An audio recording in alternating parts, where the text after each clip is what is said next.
Bonjour et bienvenue sur Radio Cesseur, votre podcast quotidien sur l'actualité cyber du dimanche 1er décembre 2024, épisode 110. Je suis Marc-Frédéric Gomez, en direct des terres du Berry. J'espère que vous allez bien en cette fin de week-end. Au programme aujourd'hui, Zello appelle à réinitialiser les mots de passe après un incident de sécurité. Zabbix annonce la sortie d'une mise à jour critique pour une vulnérabilité majeure. Cette vulnérabilité avec un score CVSS de 9.9 affecte plusieurs versions de Zabbix. Linux Journal nous montre comment sécuriser vos applications web sous Linux grâce à OWASP Zap pour l'analyse et Mode Security pour bloquer les attaques en temps réel. Et enfin, 25 ans d'enquête sur les brouillages radioélectriques. Le rôle clé de l'ANFR, découvrez des enquêtes les plus marquantes de l'ANFR et les défis liés aux interférences électromagnétiques. Bien entendu, vous trouverez tous les liens qui vont permettre de créer cette revue d'actualité dans la description de cet épisode. N'hésitez pas à vous abonner sur votre plateforme de podcast favorite et de laisser un commentaire. Merci chères auditrices et chers auditeurs. En introduction de notre revue d'actualité, j'ai l'honneur de vous annoncer ma participation aux prochains événements organisés par le CLUSIR Bretagne, où j'aurai l'opportunité de présenter les activités du CERT du groupe Crédit Agricole le mardi 3 décembre à Vannes. J'aborderai une plongée dans les coulisses des missions du CERT, de ses actions pour protéger un acteur majeur de la finance, ainsi qu'un état des lieux sur les menaces actuelles qui pèsent sur le secteur financier et assurantiel et les défis qui en découlent. Un grand merci au CLUSIR Bretagne pour leur invitation et pour offrir une tribune dédiée aux enjeux critiques de la cybersécurité. J'ai hâte d'être présent, surtout pour déguster le Queen Amman qu'on m'a promis. On est dimanche et j'avoue que je vais commencer par un sujet plutôt léger. C'est l'Agence nationale des fréquences, ce qu'on appelle l'ANFR, qui a célébré ses 25 ans en publiant un recueil de 25 enquêtes les plus insolites. Ça illustre son rôle essentiel dans la gestion du spectre radioélectrique en France, et ces récits mettent en lumière la diversité des sources de brouillage et les défis rencontrés par l'ANFR pour les résoudre. Il y a quelques exemples qui sont assez notables. Il y a eu un brouillard de téléphonie mobile à Clermont-Ferrand. Plusieurs opérateurs ont signalé des perturbations affectant 24 sites mobiles. L'enquête a conduit à la saisie d'un brouillard multibande dissimulé dans un appartement utilisé pour empêcher l'utilisation de téléphones portables à proximité. Parfois, certains parents abusent. Mais à chaque fois, il y a une amende quand même, c'est ce qu'il faut retenir. Brouillage GPS par une clé USB. À proximité de l'aéroport de Marignane, un véhicule professionnel émettait un signal perturbateur. L'origine du brouillage était une clé USB servant de brouilleur GPS, utilisée par le conducteur pour éviter la géolocalisation par son employeur. Et enfin, le dernier exemple que je vous mets, c'est une lampe à UV perturbatrice en Meurthe-et-Zollay. Un radioamateur subissait des interférences sur ses équipements. L'enquête a révélé qu'une lampe d'UV utilisée pour la culture de cannabis émettait des parasites électromagnétiques causant le brouillage. Donc ce sont des enquêtes assez sympas à lire, c'est un document qui fait vraiment plaisir pour un dimanche. Et ça illustre aussi la complexité des missions de l'ANFR, et surtout son importance dans le rôle de la protection du spectre radioélectrique. À lire, c'est un très très bon moment. Linux Journal a publié un article technique sur comment protéger vos applications web sous Linux en combinant deux outils incontournables, OWASP Zap et Mode Security. Alors commençons avec OWASP Zap. C'est un outil open source conçu pour détecter les vulnérabilités dans les applications web. Zap agit comme un proxy qui analyse les requêtes et réponses HTTP pour détecter des failles telles que des injections SQL ou des scripts intersites, ce qu'on appelle aussi les XSS. Avec Zap, vous pouvez effectuer une analyse dynamique des applications ou DAST en explorant vos sites ou en les attaquant comme si un attaquant le ferait. L'outil est simple à prendre en main, il vous suffit de l'installer via vos dépôts ou un package dédié. Une fois configuré, il intercepte le trafic et identifie les points faibles dans vos applications web. Enfin, il génère surtout des rapports détaillés pour prioriser les corrections. Mais l'identification des failles n'est qu'une partie du travail. Une fois en production, comment on va protéger ces systèmes par rapport à des attaques en temps réel? Et c'est là qu'intervient notre deuxième outil, Mode Security. Alors Mode Security, c'est l'outil à troll. Il est souvent utilisé dans des serveurs comme Apache ou Nginx, comme un pare-feu d'application web, donc ce qu'on appelle le WAF, et il surveille et bloque des comportements suspects avant même qu'ils n'atteignent vos applications. Bon, ça c'est la théorie, dans la pratique, il faut quand même l'aider un peu. Il ne peut pas tout faire le WAF. Ce qui rend Mode Security particulièrement efficace, et là je confirme, ce sont les règles prédéfinies, finies par l'OWASP, appelées ce qu'on appelle les Core Rule Sets. Ces règles permettent de se protéger contre des attaques fréquentes comme les injections SQL ou les requêtes mal formées. Pour le mettre en œuvre, on installe Mode Security sur le serveur web, on active les règles OWASP CRS en les adaptant à vos besoins bien entendu, on surveille les journaux, donc on va dans les logs pour ajuster et affiner les défenses face aux nouvelles tentatives d'attaque. Mais le vrai avantage se trouve dans l'utilisation combinée des deux outils. Ensemble, OWASP Zap et Mode Sécurité vous offrent une stratégie de défense complète pour 0 €. Il y a juste du temps. Alors comment on utilise ces outils de manière optimale? Pendant le développement de votre site web, il faut utiliser OWASP Zap pour tester votre application et identifier des vulnérabilités avant qu'elles n'arrivent en production. Ensuite, en environnement de pré-production ou de production, vous commencez à configurer Mode Security pour bloquer en temps réel les comportements malveillants grâce à ces règles prédéfinies. Et il ne faut pas oublier les bonnes pratiques. On met régulièrement à jour les règles. C'est pas parce que au mois de janvier vous avez installé votre système que les mêmes règles seront toujours aussi efficientes au mois de février ou au mois de mars. Il faut revenir régulièrement. Alors, en résumé de cet article, OWASP Zap et Mode Security sont deux piliers pour la sécurité des applications web sous Linux. Leur utilisation combinée permet de détecter les vulnérabilités, de corriger les failles, de prévenir les attaques en temps réel. Ça, je pense qu'on l'a bien compris. Et si vous ne l'avez pas encore intégré à ces outils dans votre stratégie, il est temps de franchir le pas. Faites un essai, vous serez assez surpris. Zabbix, fournisseur open source de solutions de supervision de réseau et applicative, a récemment alerté ses utilisateurs sur une vulnérabilité critique identifiée sous le code de la CVE 2024 42327.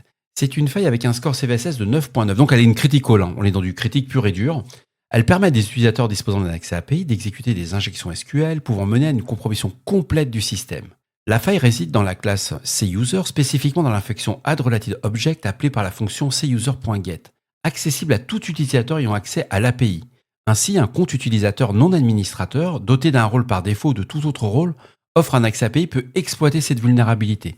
Il faut savoir que les versions affectées sont les versions de Zabbix de la 6.0 à la 6.0.31, il y a la 6.4.0 à la 6.4.16 et la 7.0. Il est fortement conseillé de mettre à jour les versions. Vous vous dirigez au minima sur la 6.0.32 RC1, la 6.4.17 RC1 et la 7.0.1 RC1. Alors au niveau des impacts, il ne faut pas oublier que Zabbix compte des milliers de clients à travers le monde, y compris des entreprises de premier plan, telles que Dell, l'Agence spatiale européenne ou Vodacom. Donc la surface d'attaque, elle est vraiment considérable et ça touche divers secteurs aussi bien publics que privés. Ce qu'il faut savoir, pourquoi j'ai retenu cet article, c'est pas parce qu'il y avait une vulnérabilité de plus sur Zabbix, ça fait partie du quotidien. Mais j'ai un peu l'impression parfois quand j'en parle avec des équipes de patch management qu'on oublie souvent que les injections SQL sont des vulnérabilités bien connues et souvent exploitées par les cybercriminels. Elles représentent quand même 10% des vulnérabilités répertoriées dans le catalogue des vulnérabilités exploitées connues de la CISA, la fameuse agence américaine. Quand on regarde les incidents récents, comme les attaques sur les clients de Progress Software, MoveIT, MFT, etc., ça illustre des dommages que ces failles peuvent causer compromettant des données de millions d'individus. Donc en un mot, on patch. Security Affairs nous remonte qu'un incident récent qui concernait Zello, l'application de communication Push-to-Talk, si vous l'utilisez cette application, écoutez attentivement car cela pourrait vous concerner directement. Zello a demandé à tous ses utilisateurs de réinitialiser leur mot de passe si leur compte a été créé avant le 2 novembre 2024. Ils ont demandé ça le 29 novembre. Ce qui veut dire que depuis le départ, on peut dire que 99% des comptes sont compromis. La raison, un incident de sécurité dans les détails exacts reste encore flou, mais qui pourrait impliquer une compromission de données ou une attaque par bourrage de mots de passe. Alors je vois tout de suite, chères auditrices, chers auditeurs, bourrage de mots de passe, c'est quoi cette traduction? Alors pour rappel, le bourrage de mots de passe ou le credential stuffing consiste à utiliser des listes de mots de passe volés sur d'autres plateformes pour tenter d'accéder à des comptes. Bref, en un mot, vous faites de l'agrégation de fuites de données avec les credentials et les mots de passe, et à partir de là, vous essayez de trouver le bon mot de passe. Ou vous testez ceux qui sont existants, puis vous testez. Ça marche assez bien.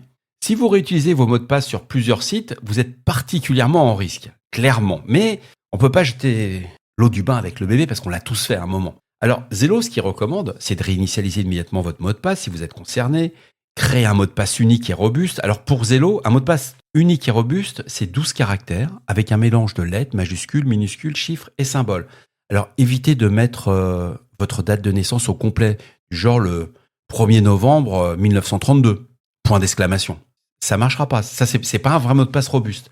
Activez l'authentification à deux facteurs ou 2FA si cette fonctionnalité est... Ça c'est génial, c'est eux qui le disent. Activez l'authentification à deux facteurs ou 2FA si cette fonctionnalité est disponible sur Zello. C'est-à-dire qu'ils sont pas capables de savoir si tout le monde peut avoir le 2FA ou pas. Cela ajoutera une couche de protection supplémentaire en demandant un code supplémentaire lors de la connexion. Au-delà de cet incident, il est essentiel d'adopter ce qu'on appelle les bonnes pratiques pour sécuriser ses comptes. On n'utilise jamais, et je le répéterai tout le temps, c'est vraiment de la sensibilisation, mais ça doit rentrer, il ne faut jamais utiliser le même mot de passe ou le même type de topologie de mot de passe. C'est pas parce que vous avez rentré une année, l'année point d'exclamation, que l'année suivante, vous mettez l'année +1, etc. Tout ça, il faut changer, il faut casser votre habitude. Utiliser un gestionnaire de mots de passe pour stocker et générer des mots de passe complexes. C'est quelque chose, j'ai mis du temps, je vous le cache pas, chers auditeurs et chères auditrices, à utiliser ce coffre-fort électronique. Il m'a fallu quelques années. Ça se fait pas en claquant des doigts avec trois. Parce quand on a plus d'une vingtaine d'années sur Internet, hein, on se rend compte qu'on a énormément de comptes. Et au début, la complexité des mots de passe, c'est la complexité de votre capacité de mémoire. Alors vous pouvez toujours écrire. Je l'ai fait. Hein, j'ai écrit le mot de passe sur des papiers, etc. Mais tout ça, j'ai abandonné. Au bout d'un moment, j'ai dit stop, c'est plus possible. Déjà, c'était ingérable. Je me souvenais jamais du mot de passe. Et même à la fin, je faisais exprès de ne pas me souvenir du mot de passe parce que vous avez toujours la fonction j'ai oublié mon mot de passe. Et vous le récupérez sur votre boîte aux lettres. Tout ça, faut abandonner. On passe sur un coffre-fort électronique et vous avez qu'à vous souvenir que d'un seul mot de passe. L'avantage, c'est que vous allez avoir des mots de passe qu'on sait possibles par rapport aux applications. Moi, j'en suis à plus de 50 caractères. Hein. Quand l'application accepte que je mette 50 caractères, avec toute des règles, c'est impossible. Quand je vais leur taper sur mon téléphone, je pleure. Mais c'est ce qui marche. Surveillez vos comptes pour détecter toute activité inhabituelle. Une connexion depuis un lieu ou un appareil inconnu peut être le signe d'un piratage. Effectivement, parfois, ça marche bien quand vous avez des adresses sur Google ou sur Microsoft Office. On va vous signaler qu'un nouvel appareil est tenté de se connecter. C'est quelque chose qu'il faut regarder. Et puis, il faut rester informé sur les menaces actuelles comme le phishing qui sont souvent utilisées pour obtenir vos identifiants. Alors, c'est plus facile à dire qu'à faire parce qu'aujourd'hui, les phishing, grâce à l'IA, n'ont plus de fautes d'orthographe. Les infrastructures, les kits des phishers sont de très bon niveau. Donc, c'est juste de la prudence qu'il faut avoir. Mais en résumé, cet incident chez Zello est un rappel important pour nous tous. La cybersécurité est l'affaire vraiment de tous et ça commence par des mots de passe solides, malgré que je suis pas un fan des mots de passe. Aujourd'hui, il existe tellement de solutions pour consolider le mot de passe. Vous pouvez avoir un mot de passe extrêmement simple, vous pourriez avoir 1, 2, 3, 4, 5, 6, mais si à côté de ça, vous avez une YubiKey, vous avez ce genre de choses, une double MFA qui vous envoie un message sur votre téléphone, parce qu'il faut pas oublier que sur les téléphones, on peut faire ce qu'on appelle un swap de SIM. Donc, on peut récupérer votre numéro de téléphone, etc. Il faut faire vraiment très, très attention. Donc prenez quelques minutes si vous êtes un utilisateur de Zello, sécurisez votre compte, ça va pour vous éviter de gros problèmes à l'avenir. Alors je voudrais finir ce podcast d'aujourd'hui sur la ligne des auditeurs, la fameuse ligne au 07 68 72 20 09. J'ai une mauvaise nouvelle à vous annoncer. La ligne, elle va toujours continuer, mais j'ai formaté la carte SD par erreur lors de l'installation de mon nouveau studio de podcast. Je sais, je suis un vrai boulet, mais j'ai pas sauvegardé toutes les demandes des auditeurs. J'ai tout perdu. Et j'ai pas envie de faire du forensic sur une carte SD. J'avoue, j'ai la flemme. C'est un système propriétaire sur du matériel ROD. Ah, tant pis, j'ai tout perdu. Donc, ce qu'il faut savoir, c'est que cette ligne des auditeurs, elle est vraiment faite pour vous et elle permet à ce podcast de répondre à vos questions sur les sujets cités. Il faut vraiment ne pas être timide. Il n'y a aucune question n'est inutile. C'est vous qui allez faire vivre ce podcast. Moi, je suis que le messager. Je peux vous partager mon expérience, je peux vous donner des tips, mais il y a aussi votre quotidien. Et dans le quotidien, quand on regarde les revues d'actualité, moi, ça me fait sourire quand je vois ce que j'ai dit là, aujourd'hui sur cette revue d'actualité. C'est des trucs sympas, mais on le voit pas forcément au niveau de l'entreprise. Dans l'entreprise, on va avoir le phishing, ça on le voit. On va avoir des mails qui vont arriver avec des charges malveillantes, ce type de choses. Donc, n'hésitez pas, posez vos questions, j'y répondrai. Alors, quelques infos sur ce week-end de Black Friday. J'ai carrément cramé mon budget annuel chez Rode, le spécialiste du son. J'ai reçu tout le matériel aujourd'hui. Alors, j'ai reçu entre hier et aujourd'hui par petits bouts. Je me suis trompé de console quand j'ai fait formater en croyant que j'installais la nouvelle plateforme. C'était sur un ancien équipement. Évidemment, j'avais mis la carte SD. Le boulet à l'état brut.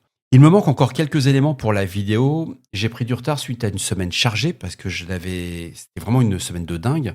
Parce que j'ai tout préparé pour les versions en anglais, mais surtout le montage vidéo, c'est un vrai métier, quoi. Et mon premier essai que j'ai fait en direct via Restream, j'ai été extrêmement déçu.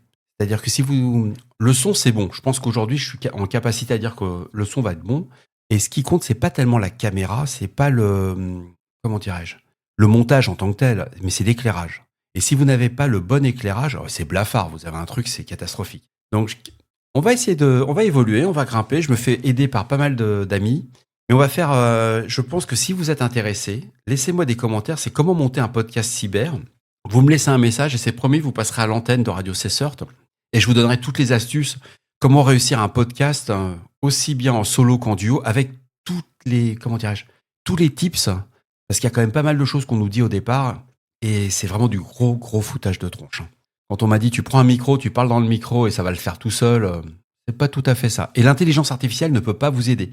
Vous avez beau demander à ChatGPT de vous faire des scripts, de la narration, vous mettez des prompts. J'ai testé, j'ai des prompts qui font 2 pages sur un article que je dis, bon voilà, je voudrais que tu me le retournes, que tu le retravailles. Bon, à la fin, vous allez quand même 40 fois plus vite à le faire vous-même. Et puis, vous faites des traductions, c'est juste lunaire, quoi. Vous dites, c'est pas le bon truc. C'est tout, c'était juste ce côté-là que je voulais finir notre podcast.